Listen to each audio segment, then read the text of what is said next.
Qala al-musannif rahimahullah ta'ala wa nafa'ana bi ilmihi wa bihi. Qala surah 28 kan. Dan setengah daripada sunat muakkad tu kan. Setengah daripada sunat muakkad sembahyang hari raya tu kan. Betul tak? Ha? Doa takbir kan? Doa takbir lagi.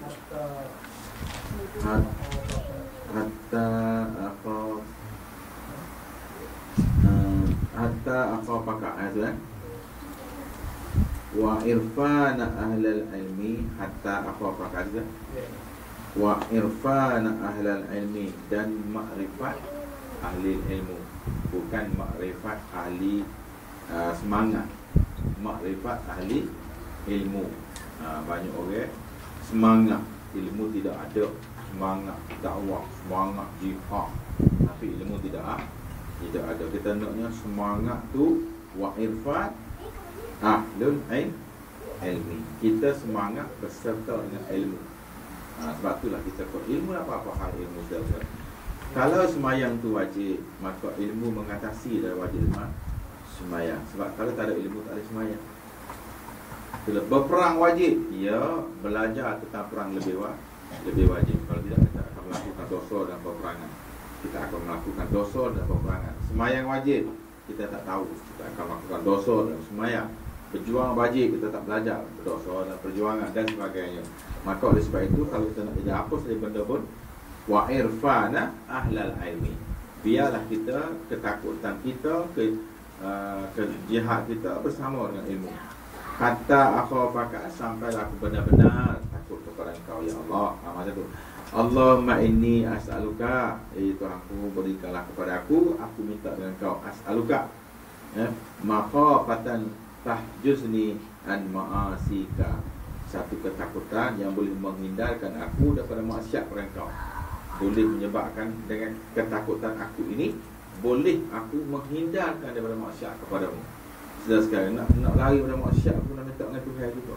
Bukan kata kita rasa nak tertinggal mesti tak juga.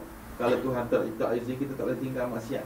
Dan tak boleh, sebab tinggal maksiat tu juga ada daripada kehendak Allah. Allah kata dia biar. Tak boleh kita. Maka kena minta as'aluka makhafatan tahjuni maksiyaka hatta a'mala, sehingga aku beramal hatta wala bi ta'atika, dengan amal ta'at, amalan astahiqu bihi ridaka, satu amalan yang berhak mendapat keredaanmu. Ada juga amalan yang mendapat kemurkaan, tidak. Ada juga amalan yang makin beramal makin mendapat kecelakaan. Maka kita nak satu amalan tadi yang mana amalan itu menjurus kepada mengundang redha Allah. Ada juga amalan Allah tapi dengan penuh kesombongan, dengan penuh riak, maka tak guna. Tak guna, berakhir dengan kemurkaan Allah. Buat apa? Amal ibadat banyak, tetapi kita nak amal ibadat sedikit, walaupun sedikit tetapi mendapat redha Tuhan. Wa hatta unasihaka bitaubati, dan aku unasihaka, aku membaikkan diri aku dalam taubat. Dia aku telah bertaubat, aku telah minta ampun dan sebagainya tadi. Haufan minka, kerana taubat aku itu untuk takut kepada Engkau, bukan takut kepada aku. Apa dah? Baru kita belajar kan. Taubat terbagi berapa? 3. Taubat yang pertama takut kepada api neraka. Nama taubat pertama ni ialah Taibun, ataupun nama dia Taibun. Taubat yang kedua kerana takut kepada malu kepada Allah. Malu dan takut sama lah. Malu, takut, gerun kepada Allah, maka hak tu kita panggil dia munibun. Akhir sekali, bukan takut, bukan gerun, tetapi membesarkan Allah Subhanahu wa ta'ala. Namanya Awwabun. Apa tak? Maka benda-benda ginilah yang kita ni, sebab tu dapat satu makam ke satu makam itu berbeza-beza. Sebab tu perselisihan saudara antara kita dengan orang fiqh itu bukan apa? Perselisihan dari segi pahaman, dalil yang sama tetapi berselisih dari segi mengambil istinbat, mengambil dalil. Okey. Musuh kita yang sebenar ialah yang pertama nafsu kan. Nafsu itu hari jangan tanya. Yang kedua hawa, yang ketiga syaitan, yang keempat apa? Dunia kan. Ni musuh kita yang utama yang kita nak melawan. Jadi semua benda ni adalah sukar kecuali mendapat pimpinan daripada Allah Subhanahu Wa Taala. Ada musuh macam Yahudi lah, musuh apa ni orang benci kat kita lah, musuh apa ni kuasa nak apa kuasa lah, musuh memerintah lah dan sebagainya. Itu kita panggil urusan duniawi. Itu kita panggil duniawi. Hak tu saudara, kita menjadi makin lawan makin payah, makin lawan makin payah, makin lawan makin payah. Tapi hak ni musuh ni saudara, kalau kita berhenti lawan, dia makan kita. Kita nak lawan tak padan. Maka cara dia ialah menyerah diri kepada Allah dengan tawakal. Okey, di sinilah perbezaan jalan yang diambil oleh orang tasawuf dan jalan yang diambil orang pekor. Orang pekor dia lebih gemar berjuang dengan pergi berdakwah sana, tetapi dia sebenarnya dalam keadaan yang dia tewas kepada nafsu hawa syaitan dari dunia. Dia berperang dengan berdakwah dalam keadaan dia tewas kepada musuh-musuh dalam diri sendiri. Macam kita kata pergi war hero kat luar, balik takut ke bini dia. Bini duduk. Tu dia bila kat luar. Ya. Balik saja. Bang, balik. Ya. Macam tu. Hero-nya berkemain lagi, tapi di rumah dia tak kalah nafsu hawa syaitan sendiri. Dia tak guna. Dia pijak semut tak mati kan, orang dia kata kan. Pijak semut tak mati. Ini bersamalah. Hero berkemain lagi, tapi balik rumah nafsu dia tidak dapat ditewaskan. Maka dalam kes ni, maka orang tasawuf mengambil pendekatan rapatkan diri kepada Allah dengan taraf mukarrabi bermakna merapatkan diri kepada Allah. Di dalam istilah tasawuf ada takarrub, bertakarrub kepada Allah. Okey, hak ni musuh kita. Sudah pasti kita tak boleh lawan. Kalau kita habis masa lawan dia, makin lawan makin susah, makin lawan makin susah. Sebab apa? Kita pakai pedang patah, pakai peluru habis, pakai anak panah habis, pakai bom tak meletup. Lagi letih. Maka rapatkan diri kita dengan Allah Subhanahu Wa Taala. Ketika itu kita panggil dia apa dia? Bertawakal dengan Allah, dengan tawakal, dengan takwa kepada Allah. Maka bila kita bertakarub kepada Allah, maka saudara sekalian, Allah yang lawan dia. Saya nak tanya, siapa benar? Allah. Saudara hamba di perokok, lari hamba lari berlindung di bawah Hercules. Selamat tak selamat? Hercules kakup kan? Perokok amak tu tergibri di bawah dia. Saudara saya 1 tahun saya pergi, bukan haji. Jadi saya tawaf. Saya bercita-cita nak cium Hajar Aswad. Jadi caranya Mutawi Hajar, kita tawaf tu jauh, tapi selama kita korekak yang ketujuh tu dapatlah dah. Tu dia saya buatlah. Dia tawaf 1, 2, 3, 4, 5, 6, 7. Siapa yang ketujuh tak apa? Tolak dia buat arak, dia sah yang ke-1 semula. Tu dia tawaf semula. Saya kata kalau macam ni bila aku nak dapat cium tak buat Hajar Aswad, memang tak dapat dia. Arak besar-besar. Dia buat gitu ya kita 4 kali balik. Saya macam mana? Saya pun sekali lagi last try. Kata ni tak jadi ni. Saya pun tengok satu arak saya sekejap. Dia tengok mau anak dengan bini dia. Bini dia anak dia lagu dia sorang. Dia macam ni tu. Subhanallah, alhamdulillah, wallahu akbar. Bini dia tengok tu anak tengok. Dia anak steady je lah. Tahu? Bawa punya bangkong dia ni. Ya pun apa lagi. Bapa tengok. Cuaya. Dia pun. Ya, tu pas kaki. Selamat saya. Dapat cium Hajar Aswad. Saudara, kita berlindung dalam pelukan orang gagah. Selamat atau selamat? Selamatlah. Maka oleh sebab itu Sufism dia mengambil pendekatan rapatkan diri kepada Allah. Bila sudah menjadi kekasih Allah, Allah tak akan benarkan musuhnya rapat kepada kita. Kan senangnya kerja tu. Sebab tu saudara sekalian, orang yang dalam kes apa pun dia akan berbuat apa yang dia tahu. Kalau buat benda yang tidak tahu, kita panggil dia meraba dalam gelap. Sebab tu orang sufi dia buat bukan suka-suka dia. Dia sudah ada teori daripada Sayyidina Husin lagi, bukan rekaan. Saya dengar satu kuliah menghuraikan tentang uzlah. Munggoy, tuan-tuan dan puan-puan, uzlah ini maknanya bersendiri, mengasingkan diri, ataupun seorang diri, ataupun membawa diri, membawa dia orang. Sekiranya kita berbuat demikian, Nabi suruh berjamaah, Nabi suruh campur masyarakat. Jadi kalau kita asyik perempuan diri, kita buat kerja seorang, mana nak berjaya? Saudara, kerja seorang dengan ramah, mana baik? Baik kerja ramah. Wah, ramah pun, oh ni hebat ni huraian. Saudara, uzlah ni bukan nak suruh, bukan penakut, tetapi melatih diri. Melatih diri bukan lari, bukan lari. Melatih diri, belajar mencari kekuatan rohani. Sebab tu uzlah, satu kita panggil 3 hari. Yang kedua 7 hari 7 malam. Betul tak? Yang ketiga 30 hari. Dan ulama tasawuf memilih 40 hari. Ini saja.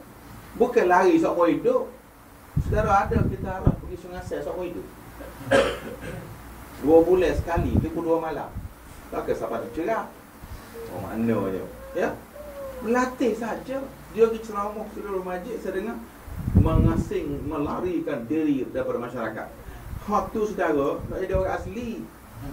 Kita pergi, tu hari tu pun mesti duit tau. Tu mesti duit. Tak faham konsep dia latihan dengan melarikan diri. Tak sama. Maka orang tak faham, oh menolak secara total. Macam tadi lah, orang-orang sufi memilih muqarrabin. Dia memilih berkasih dengan Allah. Maka bila kita rapat kepada Allah, maka musuh-musuh tak dapat mengambil tempat. Jadi kita jangan buang masa dengan lawan dia, Pak Orang. Tak pernah. Okey, sebab contoh yang kedua ya. Ni pilihan yang dipilih orang-orang muqarrabi. Pilihan yang dipilih orang-orang fawas. Nabi dan Rasul semua sekali dia cari Allah. Bila sudah dapat Allah, segala-gala akan selesai. Okey, saya nak bagi tahu. Ada 5 ekor anjing garang. Ni anjing garang. Oh ni taring je. Ni kalau buang kali apa ni raja apa itu. Okey, ada 5 ekor. Ni 1, ada 2, ada 3, ada 7. Ni saudara. Saudara lawan dia pandai ke tak? Tak pandai. Saudara panggil tuan dia kat belakang. Tuan dia mengalis ni hidung dia. Kat belakang. Apabila anjing ni kejar, saudara jangan lawan anjing ni. Saudara panggil tuan dia kat belakang. Pakcik. Apa pasal? Kata dia. Ini anjing mau kacau saya. Anjing kata apa? Cik. Anjing dia kata. Tak percaya boleh try. Macam tu juga kita pergi, katakan selalu ke satu rumah Cina, kalau anjing besar kat depan kan, dia akan salok. Saudara jangan takut. Saudara jangan kacau anjing. Saudara panggil toke dia. Asyang. Ya, dia bukan tikap.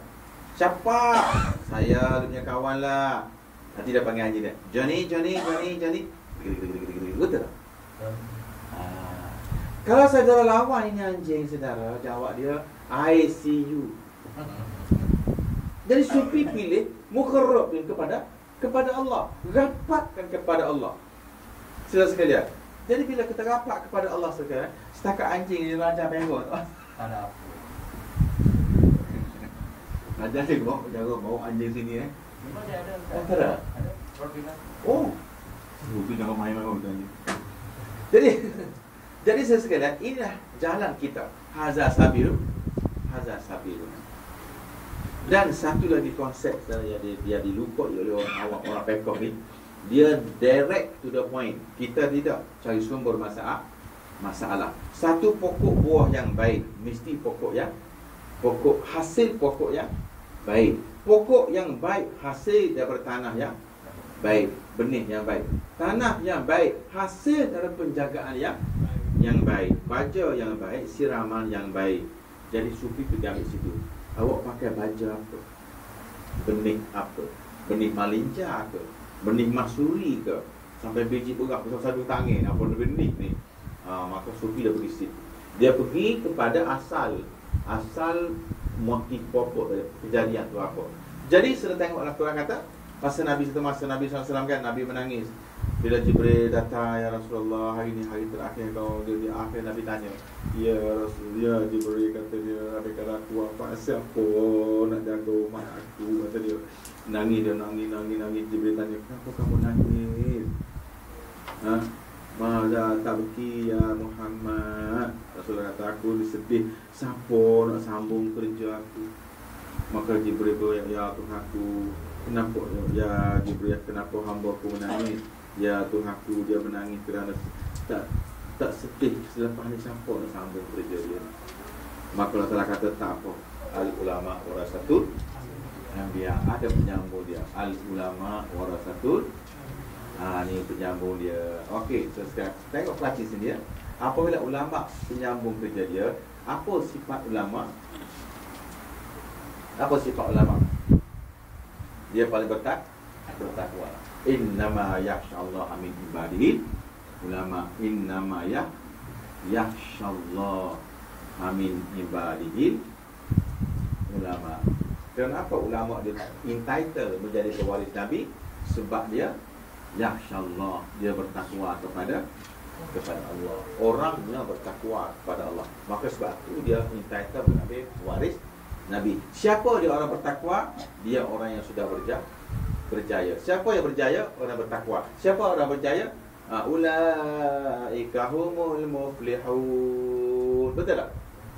Alif lam mim, zalikal kitabu la raiba fihi, hudan lil muttaqin. Ini muttaqin ni. Allazina yu'minuna bil ghaib. Apa di antara yang penting sekali kan? Mendirikan wa yuqimus salata sama apa semua sekali. Hujung ayat tu ulaika humul muflihun. Okey, bermakna orang ni ialah orang yang al-muflihun. Siapa al-muflihun? Siapa al-muflihun? Ambil ayat lain pula. Al-muflihun ialah orang yang suci. Ambil ayat yang lain pula. Qad aflaha man siapa dia? Zakah. Maka yang mendapat kemenangan ni tadi ialah ni, qad aflaha man zakah. Mereka yang suci hatinya. Jadi orang ni ialah orang yang suci hatinya. Maka kesimpulan dia, nak mewarisi anbiya orang yang suci hatinya. Situ perginya. Bukan main sembrono gitu ya. Maka untuk mensucikan hati ni, maka kenalah taubat, kena makan halal, kena berzikir, kena baca Quran, kena mengaji, kena berbagai-bagai, kenalah. Maka sebab itulah sufi dia ujung dia. Macam tadi kita jumpa buah yang baik, mesti kita yakin dari pokok yang baik. Pokok yang baik mesti kita kena yakin benih yang baik, dan penumbuhan mesti dari tempat yang baik, tanah yang baik, dan siraman yang baik, baja yang baik, dan dijaga oleh orang yang pakar bidang pertanian. Maka situ duduk. Kita pun lagi gitu. Jangan yang gitu, kita tambah iman. Kenapa kita berbuat demikian? Sebab pada aflaha man zakkaha. Sesungguhnya yang percaya tadi menzakkaha, orang yang bersih jiwanya, bersih hatinya. Maka inilah tasawuf. Jadi tak nampak situ. Misal kata kita pergi jumpa doktor kan, contoh kita sakit, contoh lagi. Kita pergi jumpa doktor cek. Doktor tahu aja lah kan. Sakit apa cik? Sakit kepala doktor. Saya sudah 1 minggu sakit kepala. Dalam 3-4 hari lagi terus sakit kepala. Doktor cek, dia tanya, ada tidur malam tak? Tidur cukup tak tu? Okey. Ada makan apa-apa tak? Ada, makan macam-macam makan. Tadi makan apa tu, bawal. Semalam makan masak kurma, itu hari masak pedas, itu hari makan sama totok, semua saya makan. Oh, cek lagi. Sudah berapa hari tak berak?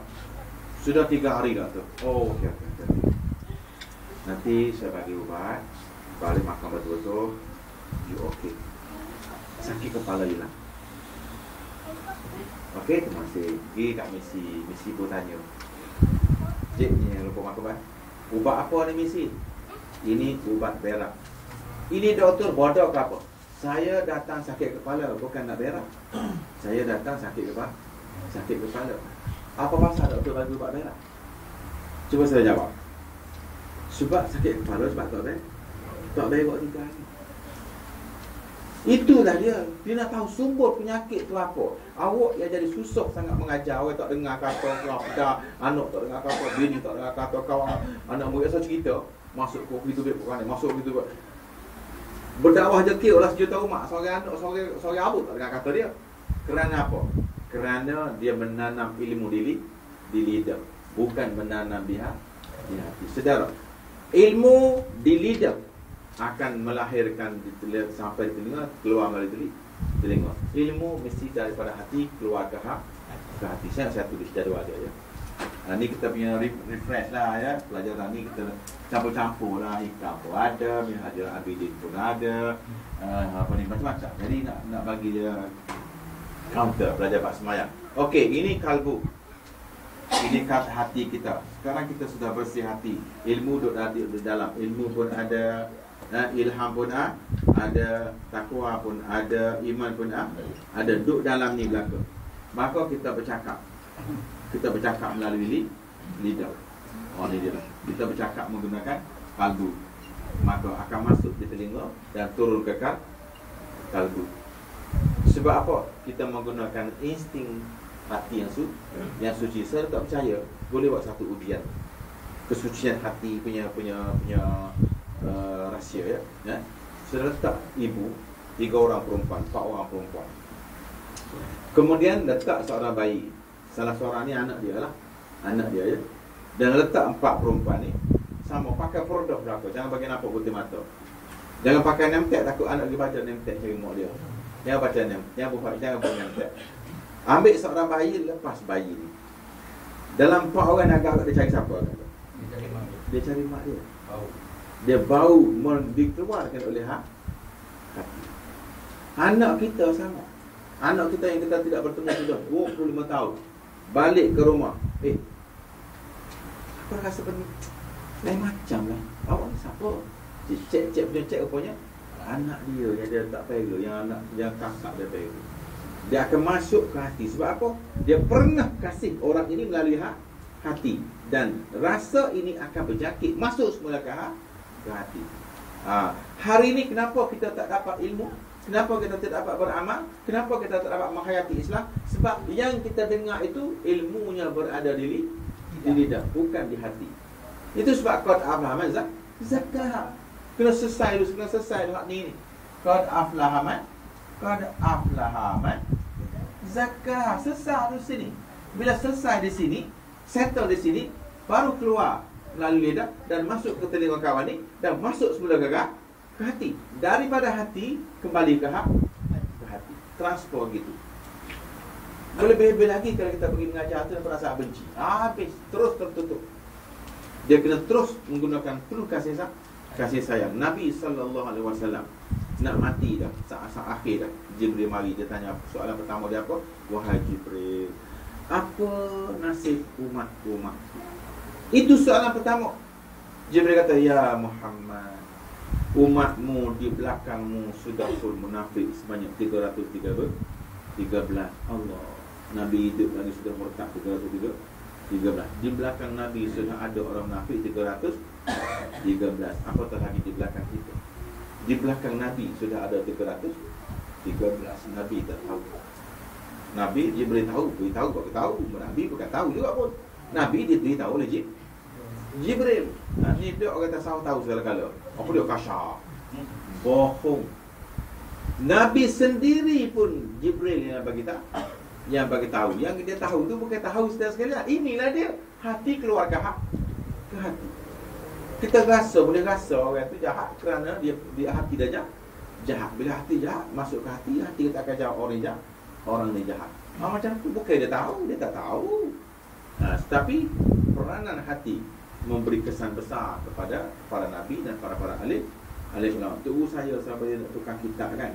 Dia baca habis kitab. Wallahu a'lam. Lepas ni kita akan tukar satu kitab lain.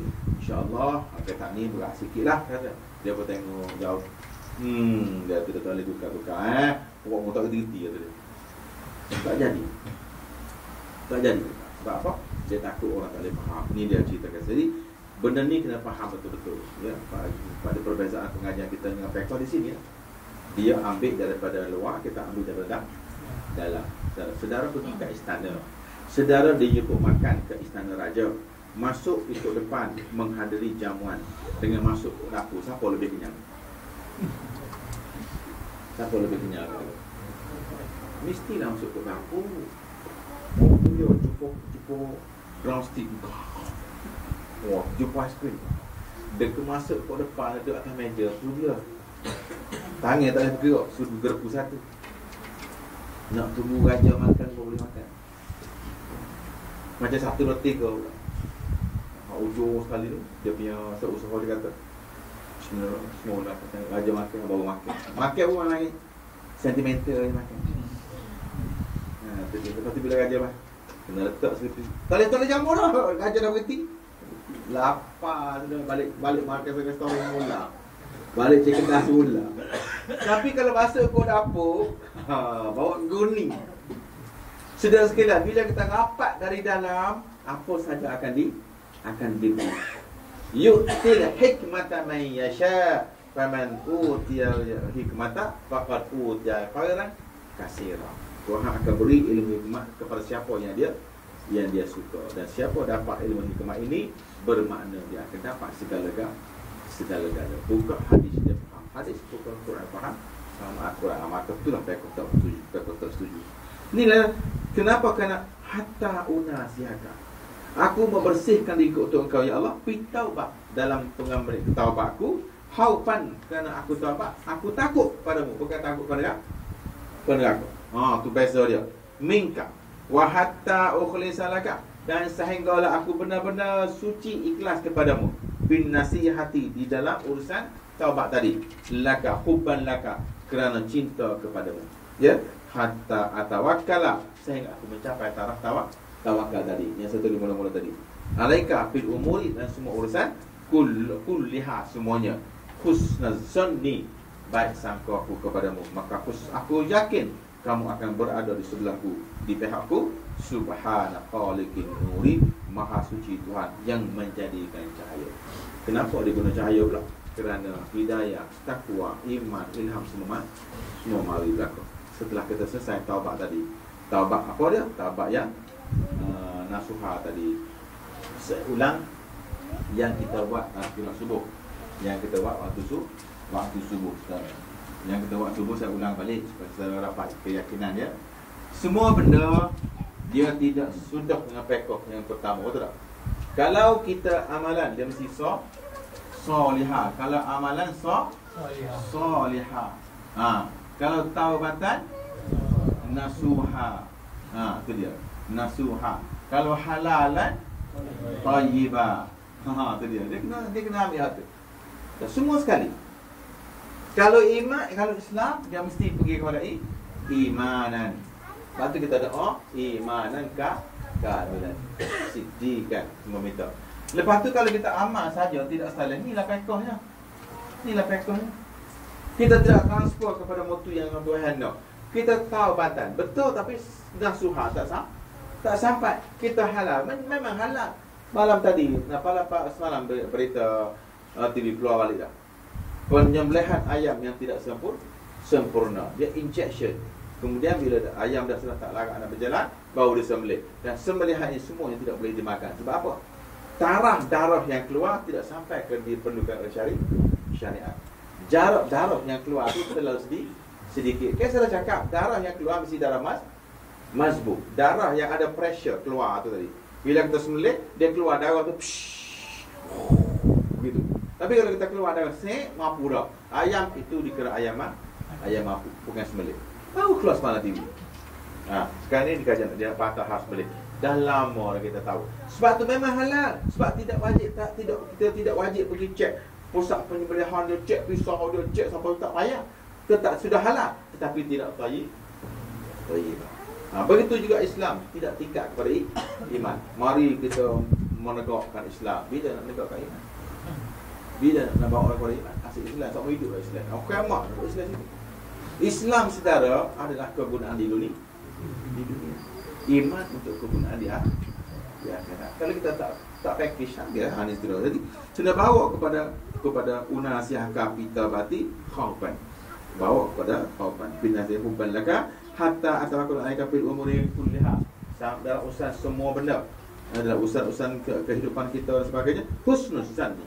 Dalam keadaan sangka baik kepada Tuhan subhana khaliqin nuri. Kemudian salam. Habislah. Ini bermakna baca dalam tahiyat lah. Baca doa dia lah. Mana? Doa dia. Allahumma inni as'aluka. Allahumma inni as'aluka. Ini kita panggil doa kutub lah. Inni as'aluka taufiqa ahli huda. Aku nak mendapat taufik ahli hidayah. Bermakna pimpinan kepada orang yang baik. Di Allah pimpin orang hak waga apa? Misalnya kata rumput tak apa dia terbelah waga apa kan? Tak saya nak pimpinan sebagai orang yang tidak. Wa amala ahlal yakin. Amalan kita amalan orang yang yakin, bukan amalan orang awam. Amalan orang yakin tidak sama dengan amalan orang awam. Semaya cicai-cicai, puasa cicai-cicai dan sebagainya. Wa munasahata ahli taubat, dan kebersihan sebagai seorang ahli taubat. Bukan suka-suka taubat tidak, tapi saja dah berhenti taubat tidak. Memang dia dulu minum arak tapi tidak taubat, cuma berhenti saja, tak mau. Dulu pernah mencuri, berhenti mencuri, tak mau. Selepas mencuri itu bukan suruh berhenti mencuri itu, suruh taubat. Berhenti mencuri dengan taubat tak sama. Berhenti mencuri dengan taubat tak sama. Taubat ni bermakna kita kena menyerah diri kepada Allah bulat-bulat. Ya Tuhanku, aku sekarang ini aku datang kepadamu dengan penuh rasa sedih. Oh, dulu aku seorang kaki curi, dulu aku tak semayang, dulu aku minum arak. Ya Tuhanku, nasib baiklah aku tak mati lagi. Kalau aku mati, tak tahulah aku dengan aku mana yang kau nak masukkan. Oleh sebab itu, ya Allah, demi kebesaranmu, dengan keampunan dan rahmatmu, ampunkanlah dosaku. Kalau boleh dengan titisan air mata.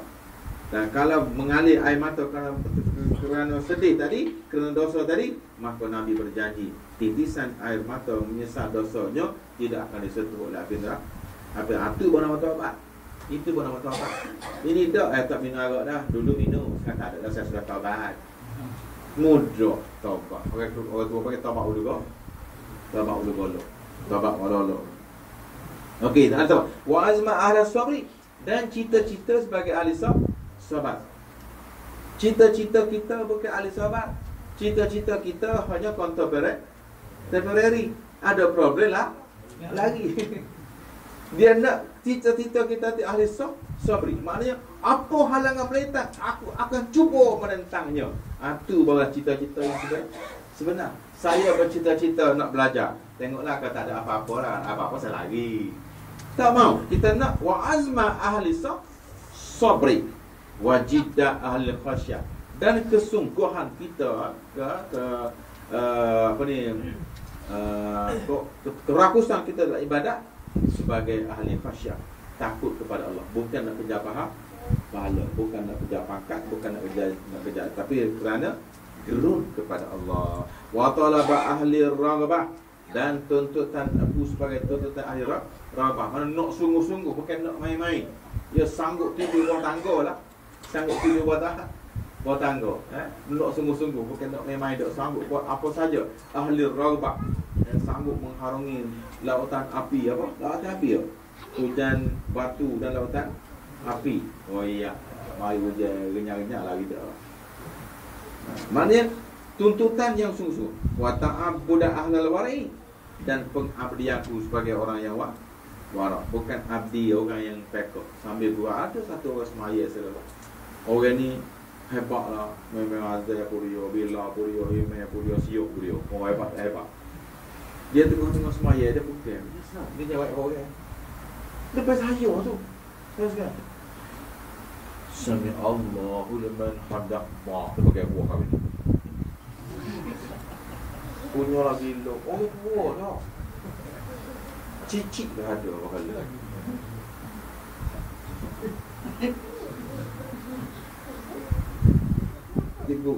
Dia gugat tengok semaya betul. Biasa. Tapi jawab kat orang, saya kalau dah apa sudah kena. Punya lah. Hak ni saudara tengok dia tu. Wa ta'abbud ahlal war'i. Ibadat kita mesti ibadat yang warok. Biar kata molek maya Allah. Boleh maya gorah. Lepas tu nak naik dia tekan tangan kau itu. Itu dah buat macam ni kan? Ya Allah, pak dia tak tangan kau itu. Kau tak tahu tak? Orang tua sama orang tua. Tahu? Aku dia ni. Orang marah apa orang tua. Dia semaya lagi ni saya nak tanya. Berapa dosa tak pahala? Berapa dosa? Jadi kita tanya apa ni? Wa ta'budu al-wad wa ni. Kena semolek, semaya tu kena molek.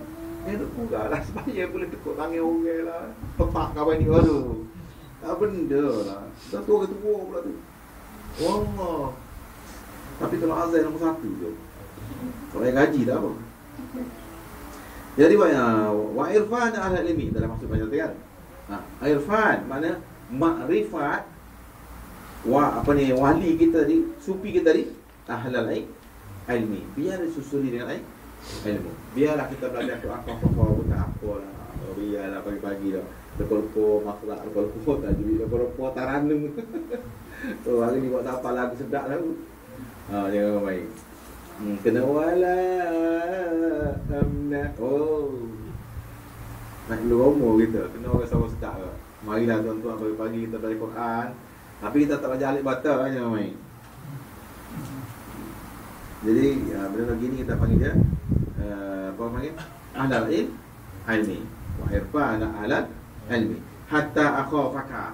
Sehingga aku takut engkau. Allah maina asalka makhafatan tahjurni. Katakan itu, ketakutan itu boleh menghindarkan kami daripada maksiat kepada engkau. Hatta amala dengan sehingga aku boleh beramal bitauatika dengan ketaatan kepadamu, amalan astahiqu bihi ridhaka. Satu amalan yang berhak untuk mendapat keredaan. Bukan amalan melepas patut ditangga, tidak. Hatta unasihaka sehingga aku benar-benar suci terhadap dirimu. Fit taubati dalam taubatku, khaufan kerana takut kepadamu.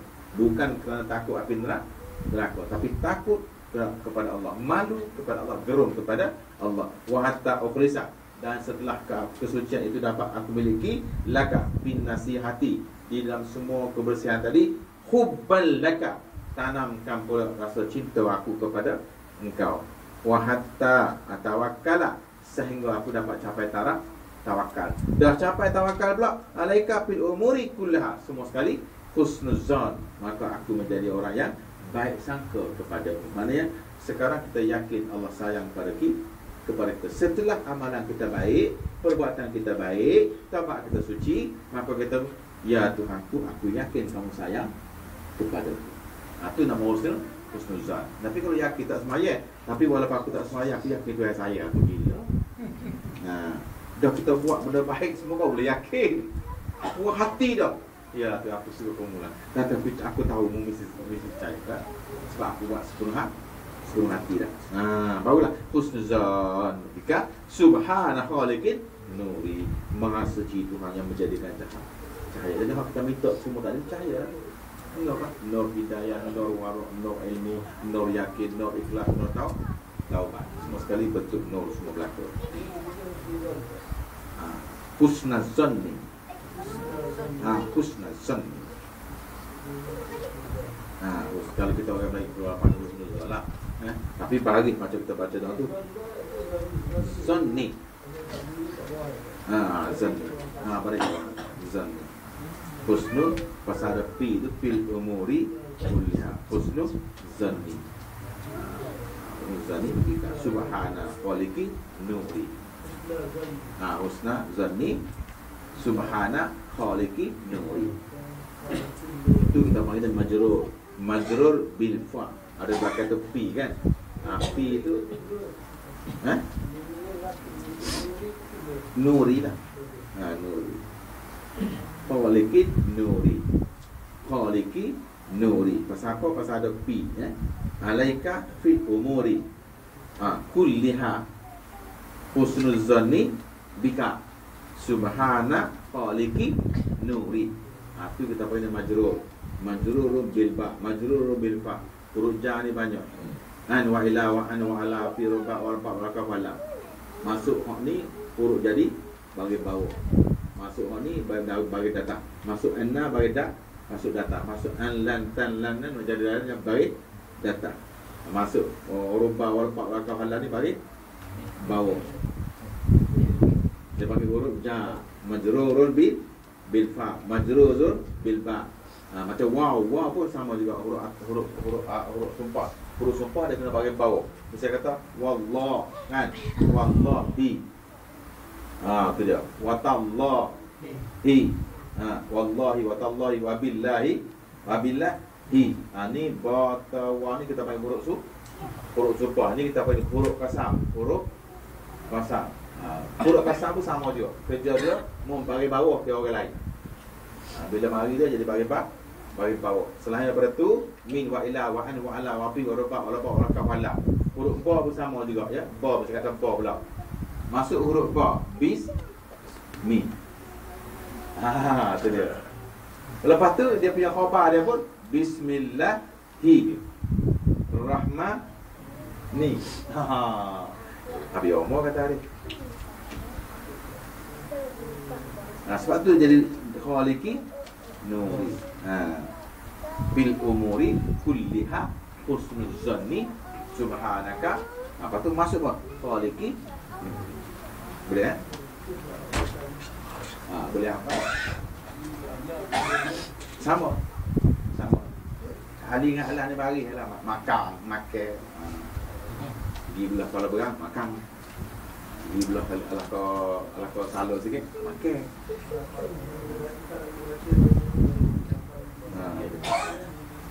Wallahu a'lam.